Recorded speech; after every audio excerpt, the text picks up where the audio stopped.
नमस्कार, मैं डॉक्टर संतोष चौधरी। आज हम लेकर आए हैं आपके सामने बीएसटीसी प्रथम वर्ष और बीएसटीसी द्वितीय वर्ष के द्वारा अपनी फाइल्स के अंतर्गत बनाई जाने वाली फाइल क्रियात्मक अनुसंधान की फाइल। यह क्रियात्मक अनुसंधान की फाइल बीएड के अंदर भी बनती है और बीएसटीसी दोनों के अंदर बनाई जाती है। क्रियात्मक अनुसंधान, सबसे पहले देखिए हम इस फाइल के अंदर जैसे हमने अपनी पिछली फाइलों में बनाया है इंडेक्स बनाएंगे, लेकिन इस फाइल में हम सबसे पहले आमुख तैयार करेंगे। आमुख जिसे प्राक कथन कहा जाता है या भूमिका कहा जाता है। जिस प्रकार से कि एक पुस्तक के अंदर एक आमुख होता है फर्स्ट पेज पर, वैसे ही हमें अपनी इस फाइल का एक आमुख तैयार करना है, जैसे कि हमने इस फाइल के अंदर किया हुआ है कि इसके अंदर हमने किन किन तथ्यों को लिया है और उसी से हमने ये पुस्तक तैयार की है, यानी एक छोटी पुस्तक के रूप में यह फाइल तैयार की है। इस फाइल को तैयार करने के लिए हमने किन किन का निर्देशन प्राप्त किया है, किन का सहयोग प्राप्त किया है, हमने कौन कौन सी पुस्तकें पढ़ी हैं जिनके माध्यम से हमने अपना ये कार्य पूर्ण किया है, उन सभी का इसके अंदर उल्लेख किया जाता है और ये होता है आमुख। अब आता है हमारा इंडेक्स, विषय सूची। ये देखिए अभी हमारे इंडेक्स बना हुआ है। इंडेक्स में हमने 10 पॉइंट लिए हैं, प्रत्येक पॉइंट के आगे उनके पेज नंबर लिखे गए हैं और ये है अब हमारा पेज नंबर 1।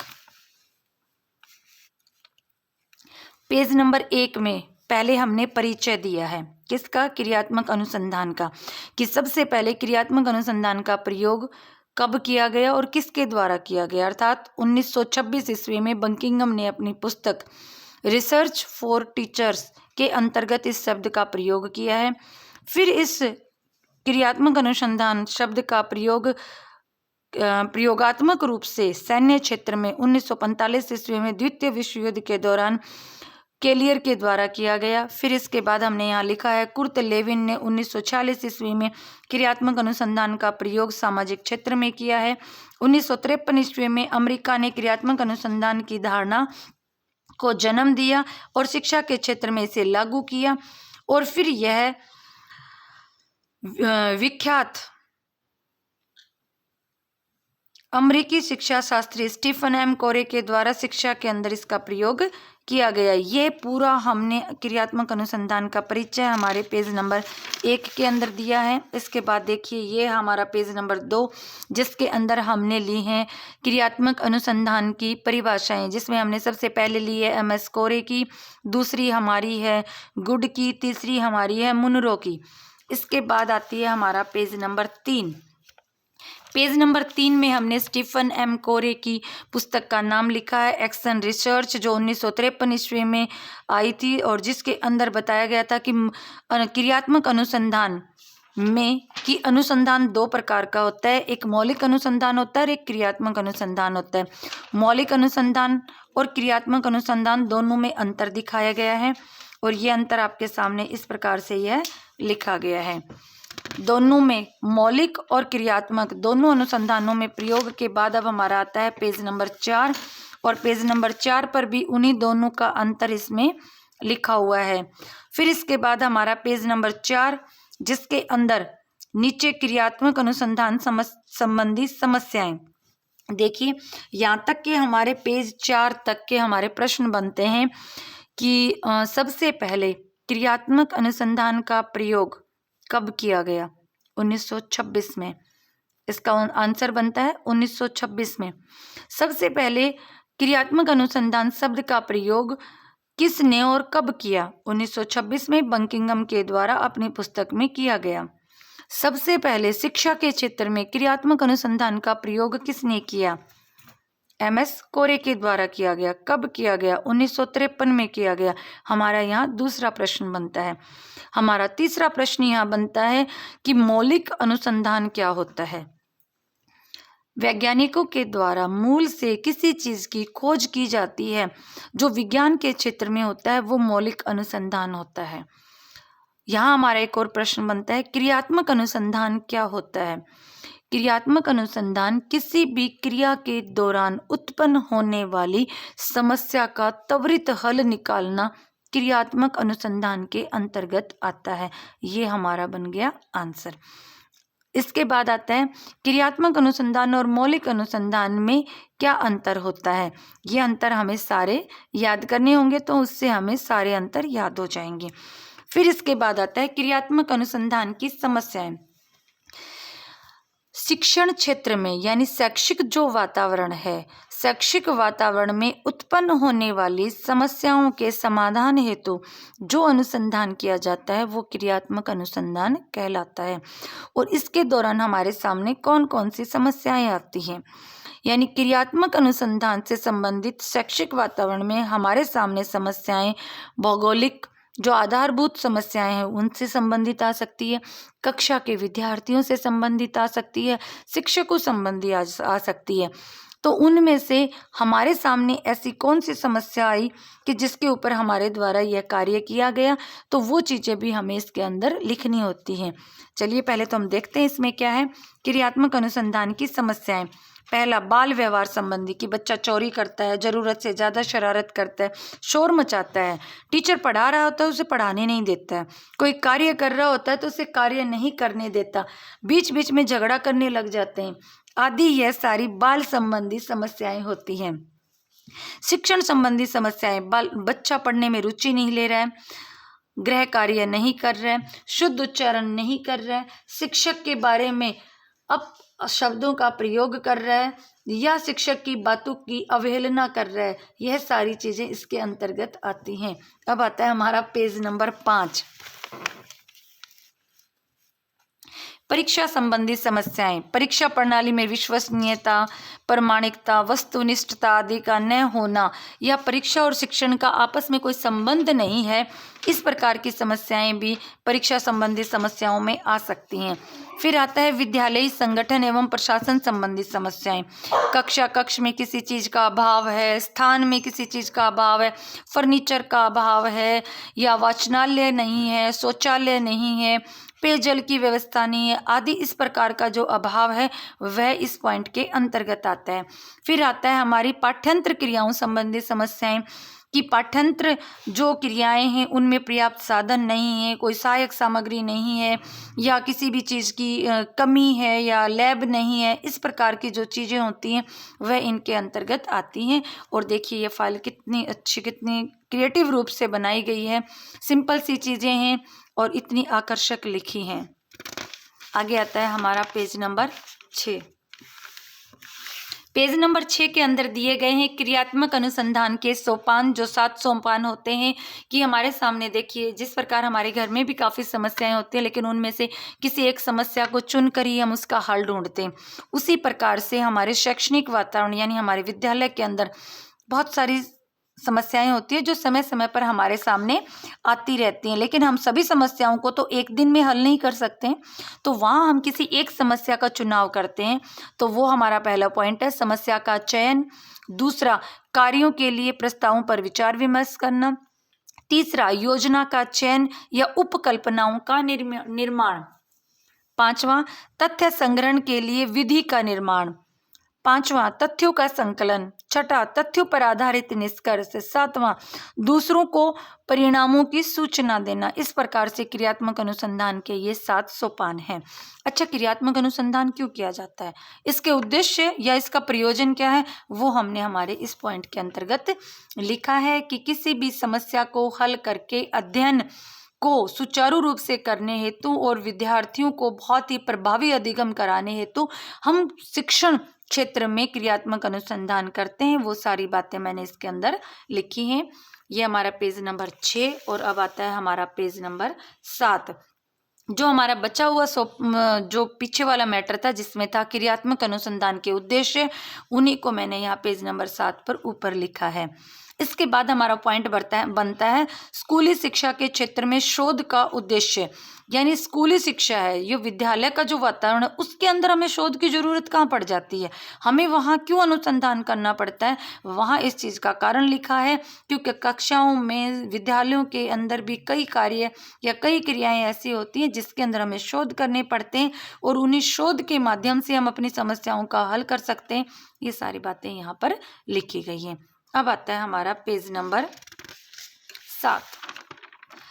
हाँ, हमारे पेज नंबर 6 के ऊपर हमारा प्रश्न बनता है कि क्रियात्मक अनुसंधान के कितने सोपान होते हैं। हमें ये अपने 7 सोपान याद होने चाहिए। इसके बाद आता है हमारा पेज नंबर 8।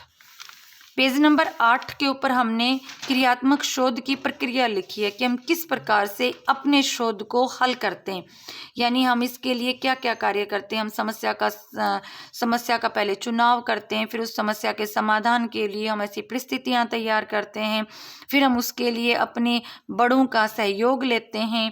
इस प्रकार के जो क्रियात्मक शोध की जो प्रक्रिया है उसको इसके अंदर लिखा गया है। ये यहाँ पर भी है और ये पेज नंबर 9 पर भी आपको इसका भाग मिल जाएगा। फिर इसके बाद आते हैं क्रियात्मक शोध के चरण फिर आप वही लगाओगे जो पीछे हम सोपान करके आए क्रियात्मक अनुसंधान के। तो यहाँ क्रियात्मक शोध के जो चरण हैं कि पहले समस्या का पता लगाना, फिर उसके आंकड़ों को इकट्ठा करना, फिर आंकड़ों की विवेचना करना, इसके बाद आंकड़ों की विवेचना से प्राप्त जानकारी के ऊपर कार्य करना, फिर चिंतन करना, फिर मूल्यांकन करना। इस प्रकार से ये क्रियात्मक शोध के जो चरण हमारे पेज नंबर 9 पर थे, 3 तो मैंने यहाँ लिखे हैं। देखिए, समस्या का पता लगाना, आंकड़ों का चयन करना, आंकड़ों की विवेचना करना, और अगले 3 हैं पेज नंबर 10 पर। यहाँ पे देखिए, फिर इसके बाद आता है क्रियात्मक अनुसंधान के क्षेत्र कौन कौन से होते हैं कि कहाँ कहाँ क्रियात्मक अनुसंधान किया जा सकता है। शिक्षकों से संबंधित भी होता है, बालकों से संबंधित भी होता है, शिक्षण प्रक्रिया से संबंधित भी होता है, विषय वस्तु से संबंधित भी होता है, और विद्यालय अर्थात हमारी संस्था से संबंधित भी होता है। अब ये क्या, यहाँ तक का तो हमारा मैटर था, सबका जो सेम होता है कि ये होती क्या है क्रियात्मक अनुसंधान। आगे की हमारा आंकड़ा बनता है जब हम इंटर्नशिप के लिए जाते हैं 96 या 28 दिन के लिए, 28 दिन यानी फर्स्ट ईयर में, और 96 डे जो हम की सेकेंड ईयर में गए थे। तो यदि हमने ये जिस भी क्लास की फाइल बनाई है, जब हम इंटर्नशिप पर गए उस दौरान उस स्कूल में हमारे सामने कौन सी ऐसी समस्या आई जिस पर हमने क्रियात्मक अनुसंधान किया। जैसे इस फाइल में देखिए, समस्या क्या आई थी, छात्रों के द्वारा गृह कार्य पूर्ण करके न लेकर आना उस समय सबसे बड़ी समस्या थी। अब क्या किया इसके बाद, योजना के अंतर्गत प्रस्तावित अनुसंधान का उद्देश्य क्या था कि विद्यार्थियों में गृह कार्य पूरा करने की प्रवृत्ति को जगाना, छात्रों के अंदर गृह कार्य के महत्व को समझाना। अब यहाँ प्रश्न बनता है, एक तो यहाँ प्रश्न बनता है कि क्रियात्मक अनुसंधान का क्षेत्र कौन सा है। दूसरा आंसर रहेगा कि शैक्षिक वातावरण में जितने भी घटक हैं वो सभी क्रियात्मक अनुसंधान के क्षेत्र हैं, जैसे शिक्षक, बालक, शिक्षण प्रक्रिया, विषय वस्तु और विद्यालय। एक प्रश्न का उत्तर ये हुआ। दूसरा हमारा प्रश्न होता है कि इस पुस्तक के अंदर आपके द्वारा कौन सी समस्या का चुनाव किया गया। इसमें उत्तर बनता है मेरे द्वारा कि इस पुस्तक के अंदर बालकों के द्वारा गृह कार्य पूर्ण नहीं किया जा रहा था, इस समस्या का चुनाव किया गया। यह हमारा पेज नंबर 10 पूर्ण हुआ। अब आइए पेज नंबर 11। पेज नंबर 11 पर हमारा अगला पॉइंट है विद्यालय के लिए योजना का महत्व, कि ये जो हम बालकों की गृह कार्य न करके लाने की समस्या है, यदि हम इस समस्या का हल करते हैं तो विद्यालय पर इसका क्या असर पड़ता है। पड़ेगा भाई, यदि बच्चे गृह कार्य करके लेकर आएंगे, समय पर अपना अध्ययन करेंगे, तो विद्यालय का परीक्षा परिणाम काफी प्रभावित होगा, बहुत अच्छा रिजल्ट आएगा। तो यहाँ विद्यालय के लिए हमारी योजना का महत्व क्या बनता है कि बच्चों के परीक्षा परिणाम पर काफी असर देखने को मिलेगा। अगला हमारा पॉइंट है समस्या का क्षेत्र, कि हमने जिस समस्या का चुनाव किया है वो कौन सी कक्षा का है। अब हम यहाँ 6th क्लास या 7th क्लास या हम 5th क्लास, जिस भी क्लास की हमने समस्या चुनी है उस क्लास का हमें यहाँ लिखना है। फिर आता है समस्या का विशिष्ट रूप। इसमें हमारे द्वारा लिखा जाएगा कि विद्यार्थियों में गृह कार्य पूरा न करके लाने की समस्या बढ़ती जा रही थी और विद्यार्थी पिछड़ते जा रहे थे। पाठ्यक्रम को आगे पढ़ाने का कोई मतलब नहीं था, जब बच्चे गृह कार्य नहीं कर रहे तो आगे पढ़ाने का कोई औचित्य नहीं था, इसीलिए हमने यहाँ पर क्रियात्मक अनुसंधान करना उचित समझा। अब आता है हमारा पेज नंबर 12, कि आपको इस समस्या का पता कैसे चला कि ये समस्या है।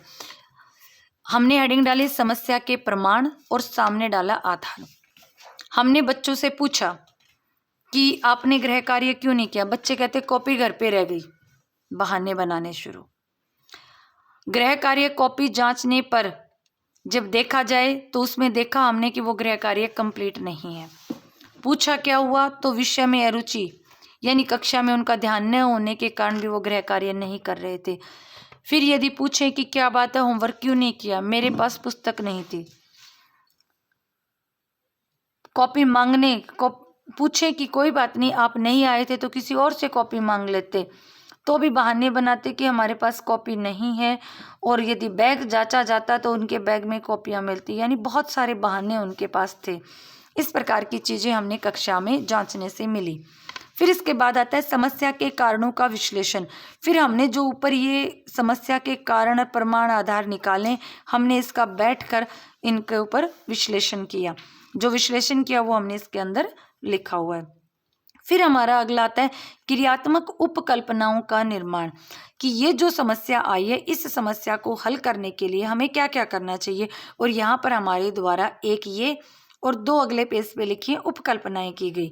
ये पेज नंबर 13 पर देखिए, दो उपकल्पनाएं यहाँ लिखी गई हैं कि बच्चों का ध्यान केंद्रित करने के लिए हम अधिक से अधिक उदाहरण देंगे, अपने विषय को रुचिकर बनाएंगे, उन्हें होमवर्क करने पर प्रोत्साहित करेंगे या होमवर्क यहीं कक्षा में बैठकर पूर्ण करवाएंगे आदि। हमने जो चीज़ भी हमने उपकल्पनाएं की वो यहाँ लिखी गई हैं। इसके बाद आता है तथ्यों पर आधारित निष्कर्ष निकालना या समाधान करना। फिर यहाँ हमने हमारे तथ्यों के ऊपर हमने निष्कर्ष निकाला कि यदि हमने इस प्रकार से बच्चों के साथ किया तो क्या बच्चों ने गृह कार्य पूर्ण किया या नहीं किया, वो चीजें हमने यहाँ पर लिखी हैं। अब आता है हमारा पेज नंबर 14। पेज नंबर 14 के ऊपर हम लिखेंगे निष्कर्ष, और निष्कर्ष निकले के बाद ये हमारी क्रियात्मक अनुसंधान फाइल खत्म होती है। इसके अंदर हम निष्कर्ष लिखते हुए बताएंगे और सुझाव देंगे कि इस प्रकार से हमने बच्चों पर यह क्रियात्मक अनुसंधान किया और बच्चों में ये हमने सुधार प्राप्त किए। धन्यवाद।